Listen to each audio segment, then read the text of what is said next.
Okay, we are going to work another math problem for Phyllis, who's getting her first listing. And Phyllis needs to learn and understand how to prorate the taxes because her clients may actually want her to do some seller net projections for them. So as you can see in this example here, and I'll go actually to the board so you can read this, Phyllis is preparing for her first listing with Judy and Tom. Judy and Tom own a duplex but have decided to get out of the real estate rental business. A lot of people sometimes get in the rental business, then they decide they want to get out. So anyway, she's preparing a seller net sheet for her clients, and her first order of business is to really calculate the taxes for Judy and Tom. Now, we can see here that the taxes on this property are $3,245 per year. Now, we also find out that Phyllis is projecting a closing date for July the 15th.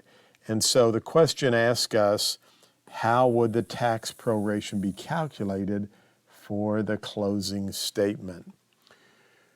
Well, there's a couple of steps we need to walk through for this. First thing I like to do is I'm going to take this annual tax and I'm going to take $3,245 and I want to divide that by 12 just to get a monthly amount. So if I take $3,245 and we divide that by 12, we will get $270.42. Now this is the monthly tax. This is how much the monthly tax is. What I like to do, and I know some of you could say, well, it's July 15th, could we just divide that by 2?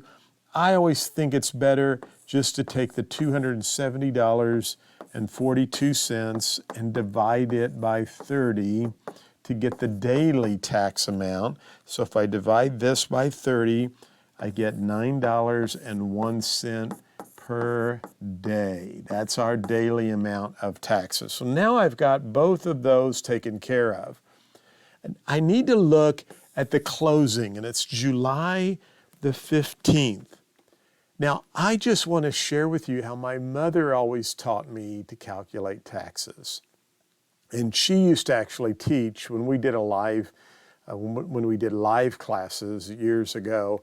My mother always taught the math part of closing statements. She loved closing statements, and we both kind of grew up. You know, many of you will know I've had my license since I was 18, but back in the 1980s, late 70s, 1980s, even into the 1990s, we closed a lot of real estate transactions at our office. I mean, we had closings there, and so we prepared closing statements, and my mom loved to prepare closing statements. Now, she always said, they tell you not to count on your fingers in school, but I want you to count on your fingers, okay? And this is the way she would do it. She starts with the month of February. Now, why is she starting with the month of February? Remember, taxes are paid in arrears, like your mortgage payment. So if you closed on February 1st, you would owe 30 days, you don't owe 1 month. So we would say February, right? So you would owe 1 month of tax. So let's just start with February and count. And we want to stop counting when we hit the month we're closing. And in this case, it's July. So we're going to say February, March, April, May, June, July. So we have 6 months of monthly taxes. So we're going to multiply this times 6. And then we're closing on the 15th, remember? So we know we need to multiply this times 15. So let's do that. I've got my $9 and a penny up on my calculator, so I'm going to multiply that times 15, which gives me 135.21.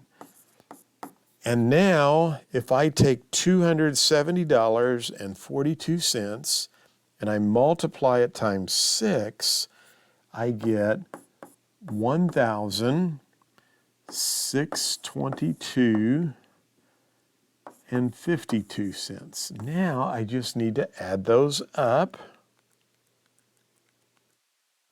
and I get $1,757.73.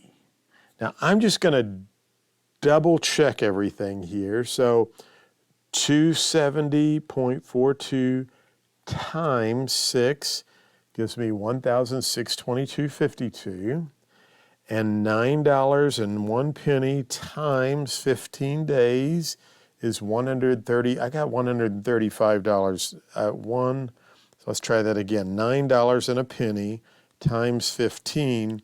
I get 135.15 this time. I thought that may have been off a little bit, and so we'll redo this here.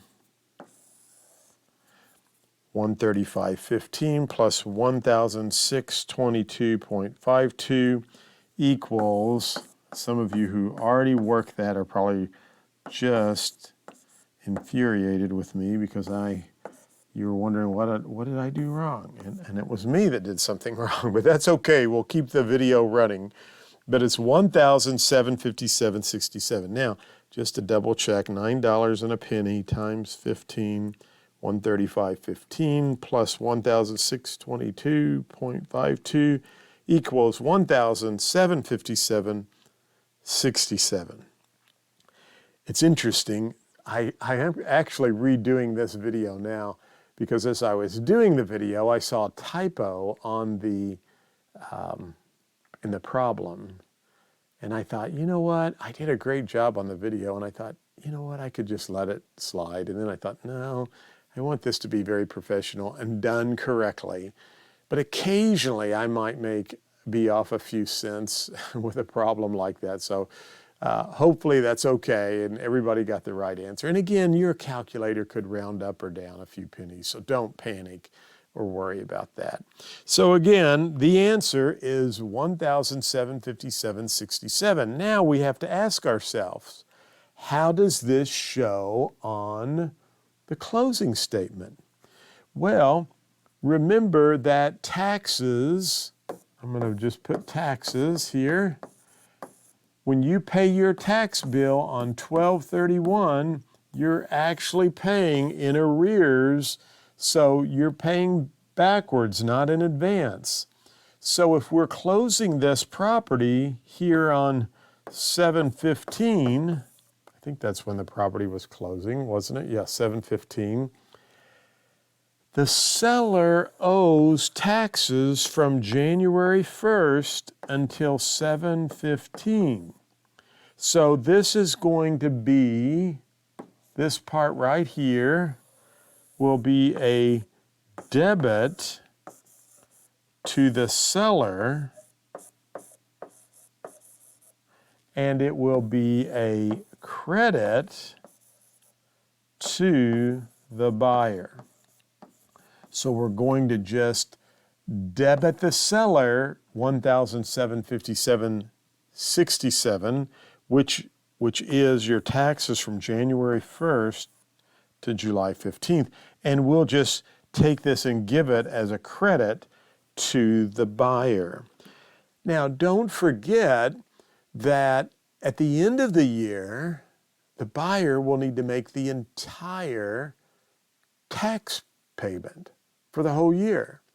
And they may call you and say, wait a minute, why are we having to pay the whole year? We didn't own the home the whole year. And you're going to probably have to get the closing statement out and show them or explain to them that on the day of closing, you actually got a credit for $1,757.67. And so you would have had to have come up with more money on the day of closing.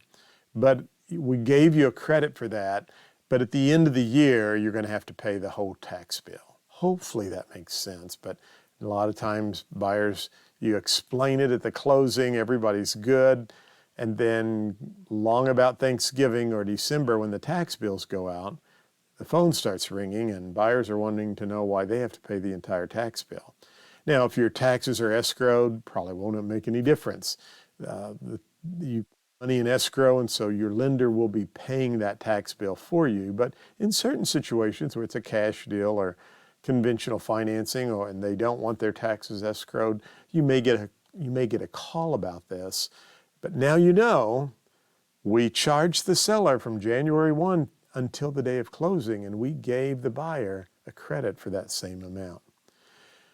Well, tax prorations, I'm telling you what, it's important for you to know, okay?